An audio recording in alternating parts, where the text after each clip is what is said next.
Movie start होती है और हम रॉकेट को देखते हैं जो कि एक रूम में जाता है और वहाँ पे देखता है कि पीटर कोई नशे में है। वो बैठकर शराब पी रहा है और ऐसा इसलिए क्योंकि पीटर अभी भी गमोरा की याद में है। अब अगले सीन में हम फ्रैंकलिन को देखते हैं जो कि योंडू की याका एरो के साथ प्रैक्टिस कर रहा था, लेकिन काफी प्रैक्टिस करने के बाद भी वो याका एरो को ठीक से नहीं चला पा रहा था। यहाँ पे सभी गार्डियन नोवेयर के अंदर हंसी खुशी से रहते हैं, लेकिन तभी स्पेस से एडम वॉरलॉक आता है और वो सीधा रॉकेट के ऊपर हमला कर देता है। अब इस अटैक को देखकर सारे गार्डियन चौकन्ने हो जाते हैं और अब हम आगे देखते हैं कि रॉकेट को बचाने के लिए वहाँ पे नेप्यूला आती है जो कि अपने बॉडी के अंदर एक पावरफुल मशीन फिट कर लेती है और उससे एडम वॉरलॉक के ऊपर हमला कर देती है। लेकिन एडम वॉरलॉक बड़ी ही आसानी से उसे ओवर पावर कर देता है और एडम वॉरलॉक धीरे धीरे सभी गार्डियंस को हरा देता है, यहाँ तक कि वो ग्रूट को ऑलमोस्ट मार ही देता है, उसका सिर्फ एक सर ही छोड़ता है। अब ये सब देखकर रॉकेट अपनी गन से एडम वॉरलॉक के ऊपर हमला करता है, लेकिन उससे पहले एडम वॉरलॉक उसके ऊपर हमला करके उसे वहीं पे बेहोश कर देता है। लेकिन तभी वहाँ पे नेप्यूला आ जाती है और वो अपने हाथ को तलवार बना लेती है और उस तलवार को एडम वॉरलॉक के पीठ में घुसा देती है और इस वजह से एडम वॉरलॉक वहीं पे बेहोश हो जाता है। अब इससे पहले गार्डियंस उसके ऊपर और भी हमला करें, एडम वॉरलॉक किसी तरह से खड़ा होता है और वहाँ से उड़ के भाग जाता है। अब अगले सीन में मैंटिस और स्टार लॉर्ड को देखते हैं जो कि घायल पड़े रॉकेट का इलाज कर रहे हैं और चोट को ठीक करने वाली एक मशीन को रॉकेट की बॉडी से लगा देते हैं, लेकिन उस मशीन के एक्टिवेट होने से पहले ही रॉकेट तड़पने लगता है। अब ये देखते हुए नेप्यूला वहाँ पे भागते हुए आती है और उस डिवाइस को रॉकेट से दूर करती है। इसके बाद नेप्यूला रॉकेट की बॉडी को स्कैन करती है और वो सभी को बताती है कि रॉकेट की बॉडी के अंदर कई सारी मशीनें फिट है और उनमें से एक मशीन रॉकेट के दिल के पास है और अगर कभी किसी ने उस मशीन को निकाले बिना रॉकेट का इलाज किया तो रॉकेट उसी वक्त मर जाएगा। रॉकेट की इस हालत का जिम्मेदार हाई वेलोशनरी है क्योंकि उसी ने रॉकेट के ऊपर एक्सपेरिमेंट किया था। इसके बाद सारी गार्डियंस की टीम मिलकर रॉकेट को ठीक करने में लग जाती है और वही दूसरी तरफ रॉकेट जो कि बेहोश हो गया था उसे उसकी बीती हुई जिंदगी याद आने लगती है। अब रॉकेट की यादों में हम लोग देखते हैं कि बहुत सालों पहले रॉकेट एक रकूल था, वहाँ पे वो कई सारे रकूल के साथ रहता था, लेकिन एक दिन हाई वेलोशनरी ने उसके ऊपर एक्सपेरिमेंट कर दिया। हाई वेलोशनरी की एक्सपेरिमेंट करने के बाद रॉकेट बहुत ही ज्यादा तेज हो जाता है। एक्सपेरिमेंट के बाद उसकी नॉलेज हाई एवोल्यूशनरी से भी बहुत ही ज्यादा हो जाती है। एक्सपेरिमेंट के पूरा होने के बाद रॉकेट को एक दूसरे जेल में डाल दिया जाता है। वहाँ पे रॉकेट के ही जैसे कई सारे जानवर होते हैं जो कि हाई एवोल्यूशनरी के एक्सपेरिमेंट का शिकार थे। उस जेल में रॉकेट 3 लोगों से मिलता है जिनका नाम होता है लारा, टिफ और फ्लोर, और ये तीनों काफी अच्छे दोस्त बन जाते हैं। इधर नेप्यूला रॉकेट के अंदर लगी मशीन को देखकर वो पता लगा लेती है कि ये सारी मशीनों को कहाँ पर बनाया गया है और इसके बाद ये लोग डिसाइड करते हैं उस जगह पे जाने के लिए। गार्डियंस जिस प्लेनेट पे जा रहे थे उस प्लेनेट का नाम था आर्गोस्कोप। अब अगले सीन में हम देखते हैं कि ये लोग आर्गोस्कोप प्लेनेट पे जाने के लिए रवाना हो जाते हैं। पीटर क्रैकलिन और कॉस्मोडॉक को ये कहता है कि हम लोग जब तक इस नोवेयर प्लेनेट पे नहीं आ सकते हैं तब तक तुम लोगों को नोवेयर प्लेनेट की देखभाल करना है, और टीम के बाकी मेंबर को लेकर पीटर मिशन पे निकल जाता है। अब अगले सीन में हम लोग हाई एवोल्यूशनरी को देखते हैं जहाँ पे उसके पास एडम वॉरलॉक और उसकी माँ आयशा होती है। यहीं पे आयशा हाई एवोल्यूशनरी से ये कहती है कि मेरा बेटा एडम वॉरलॉक अभी बहुत ही ज्यादा छोटा है और इसीलिए वो अपने इस मिशन में फेल हो जाता है। बट ये सब सुनकर हाई एवोल्यूशनरी गुस्सा हो जाता है और वो गुस्से में कहता है कि उसे किसी भी हाल में 89P13 चाहिए। देखो 89P13 रॉकेट का कोड नेम है और ये नाम उसे तब दिया गया था जब हाई एवोल्यूशनरी उसके ऊपर एक्सपेरिमेंट कर रहा था। अब अगले सीन में हम देखते हैं हाई एवोल्यूशनरी एडम वॉरलॉक को बहुत ही मारता है और वो आयशा को धमकी देता है कि अगर उन लोगों ने 89P13 उनके हवाले नहीं किया तो उनकी पूरी प्रजाति को ही मिटा देगा। अगले सीन में हमें पता चलता है हाई एवोल्यूशनरी जिस जगह पे रहता है वो एक पूरा प्लेनेट है जो कि कुछ हद तक पृथ्वी जैसा ही दिखाई दे रहा है। हाई एवोल्यूशनरी का मानना है कि सभी क्रिएचर और प्लेनेट को परफेक्ट होना चाहिए और इसीलिए वो अलग अलग प्लेनेट पे जाके वहाँ के लोगों को उठा के उनके ऊपर एक्सपेरिमेंट करता था और उन्हें इवॉल्व करने की कोशिश करता है, इतना इवॉल्व कि वो सभी लोग परफेक्ट हो जाए। आगे हमें पता चलता है कि हाई एवोल्यूशनरी कुछ चीजों को लेने के लिए अर्थ पे गया था और उसे अर्थ का वातावरण काफी ज्यादा पसंद आया,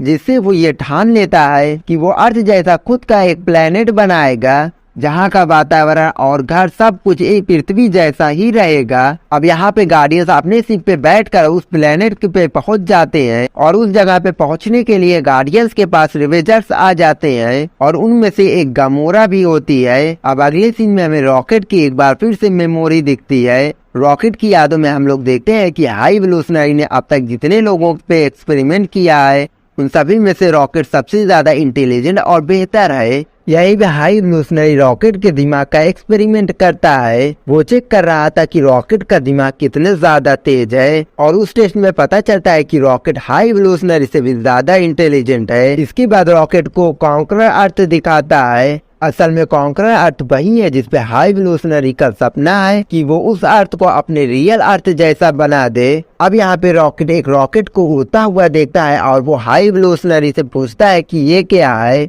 अब ये सुनकर हाई एवोल्यूशनरी रॉकेट को बताता है कि ये एक रॉकेट है। इसके बाद हाई एवोल्यूशनरी रॉकेट को एक लैब में लेकर आता है। उस लैब में रॉकेट को एक चैम्बर दिखाई देता है और हाई एवोल्यूशनरी उस चैम्बर में एक टर्टल को डाल देता है। वो उसमें इवॉल्व तो हो जाता है लेकिन वो और भी ज्यादा एग्रेसिव हो जाता है। ये दिखाते हुए हाई एवोल्यूशनरी रॉकेट से कहता है कि मैं इन लोगों को इवॉल्व तो कर पा रहा हूँ और ये लोग परफेक्ट इवॉल्व हो रहे हैं, लेकिन मुझे ये नहीं समझ में आ रहा है ये सब इतना एग्रेसिव क्यों हो रहे हैं जबकि मैं इन लोगों को बिल्कुल शांत ही बना रहा हूँ। अब रॉकेट उस मशीन को देखते हुए हाई एवोल्यूशनरी को बताता है उसके फॉल्ट के बारे में। रॉकेट कहता है कि इनके इवॉल्व होने के साथ ही साथ इनके ब्रेन का एक केमिकल भी इवॉल्व हो रहा है और यही रीजन है इनका इतना एग्रेसिव होने का। अब रॉकेट की सारी बातें सुनने के बाद हाई एवोल्यूशनरी बिल्कुल ऐसा ही करता है। ऐसा करने के बाद हाई एवोल्यूशनरी को पॉजिटिव रिजल्ट मिलता है। ये देखकर हाई एवोल्यूशनरी बहुत ही ज्यादा खुश होता है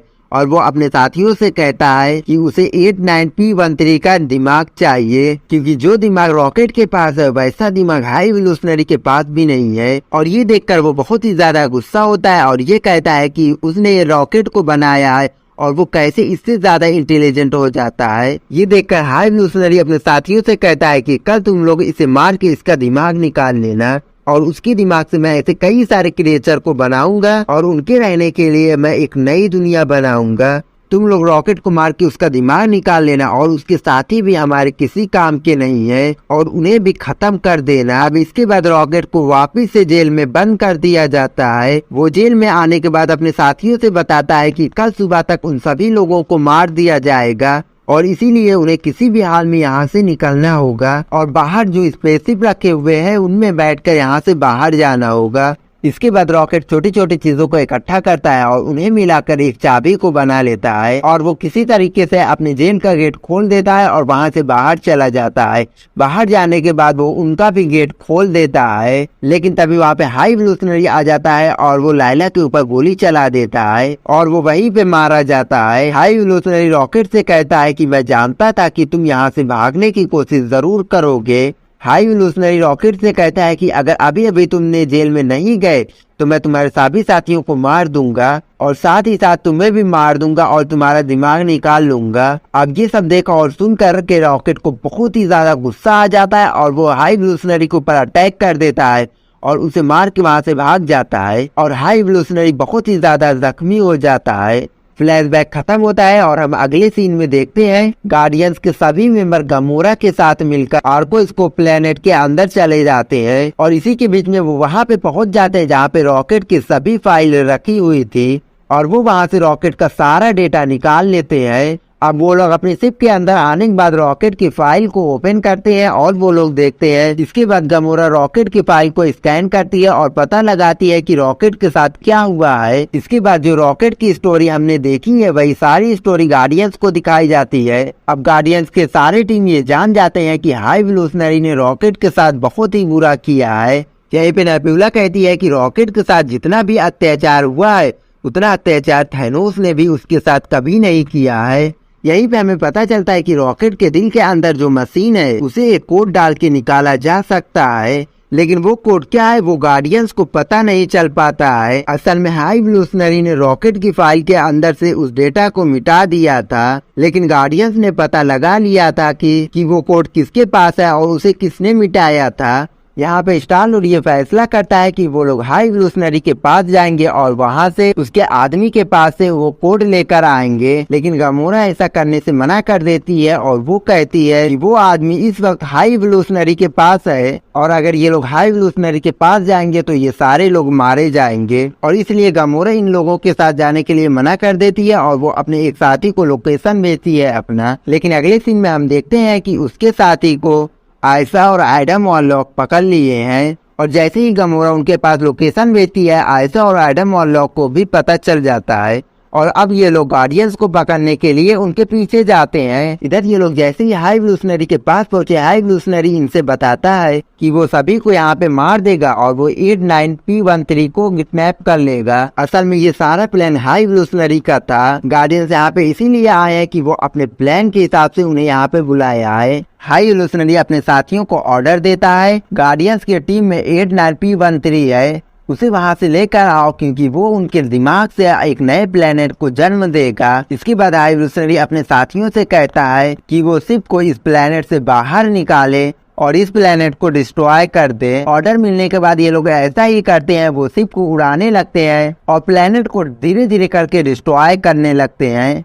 ये सब सुनने के बाद गार्डियंस की टीम में जो दो लोग होते हैं, ग्रूट और पीटर क्विल, वो हाई एवोल्यूशनरी के लोगों के ऊपर हमला कर देते हैं और वो लोग उस आदमी को उठा लेते हैं जिसके सर में रॉकेट को बचाने के लिए कोड था। और इधर गार्डियंस के बाकी टीम के मेंबर जैसे कि नेबुला, मैंटिस और ड्रैक की प्लेनेट डिस्ट्रॉय हो रहा है और हर जगह तबाही मची हुई है। गार्डियंस की टीम को ऐसा लग रहा था कि ग्रूट और पीटर अभी भी उस शिप के अंदर है, जिसके बाद गार्डियंस की बाकी टीम शिप के अंदर चले जाते हैं, लेकिन पीटर और ग्रूट पहले ही उस आदमी को लेकर नीचे कूद गए थे और इसके बाद ग्रूट और पीटर सीधा उस कोड को लेकर रॉकेट के पास जाते हैं और वो कोड रॉकेट की मशीन के अंदर डाल देते हैं और इसके बाद रॉकेट काफी देर बाद होश में आ जाता है। इसके बाद नेबुला पीटर को कांटेक्ट करती है और वो फोन पे पीटर से कहती है कि तुम कहाँ पे हो, हम तुम्हें बचाने के लिए स्पेसशिप के अंदर आए हैं। पीटर कहते हैं कि वो और ग्रूट उस शिप से पहले ही बाहर निकल चुके हैं। ये सुनते हुए बाकी टीम के मेंबर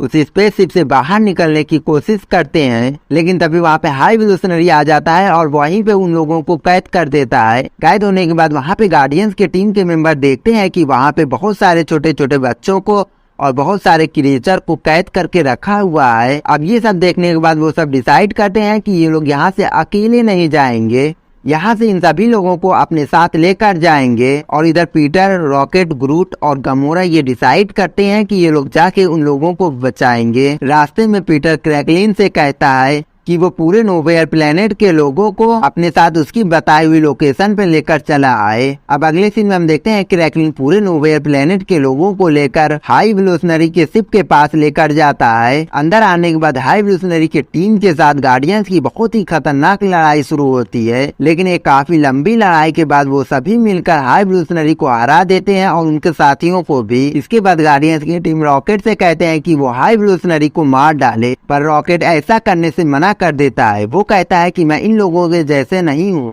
इसके बाद गार्डियंस के सभी मेंबर मिलकर हाई एवोल्यूशनरी के कैद में कैद सभी कैदियों को आजाद कर देते हैं और वो उन सभी को नोवेयर प्लेनेट पे डालकर खुद नोवेयर प्लेनेट के पास जाने लगते हैं। इसके बाद ये डॉग अपनी टेलीकिनेसिस पावर से हाई एवोल्यूशनरी के शिप को नोवेयर प्लेनेट के पास लेकर चला जाता है, जिसके बाद सभी लोग नोवेयर प्लेनेट के पास चले जाते हैं। लेकिन अब सभी लोग नोवेयर प्लेनेट के अंदर आ जाते हैं सिवाय पीटर के। असल में उस डॉग की पावर टूट जाती है और वो सिर्फ दूर जाने लगता है। ये देखकर पीटर को एक जोरदार जंप मारता है और वो नोवेयर प्लेनेट पे आने की कोशिश करता है, लेकिन तभी वो स्पेस में अटक जाता है। वहाँ पे उसकी जान जाने लगती है। यहाँ पे पीटर मरने ही वाला होता है, तभी वहाँ पे एडम वॉरलॉक आके उसे बचा लेता है। असल में एडम वॉरलॉक इसकी मदद इसलिए किया है कि ग्रूट को एक बार एकदम अच्छी सी मौका मिला था कि वो एडम वॉरलॉक को मार दे, लेकिन वो एडम वॉरलॉक को माफ कर देता है और वहाँ से चला जाता है। इसके बाद पीटर रॉकेट को अपने टीम का लीडर बना देता है। वो अपने टीम से कहता है कि वो बचपन से स्पेस में है। पीटर कहता है कि वो अर्थ पे जाना चाहता है अपने नाना से मिलने।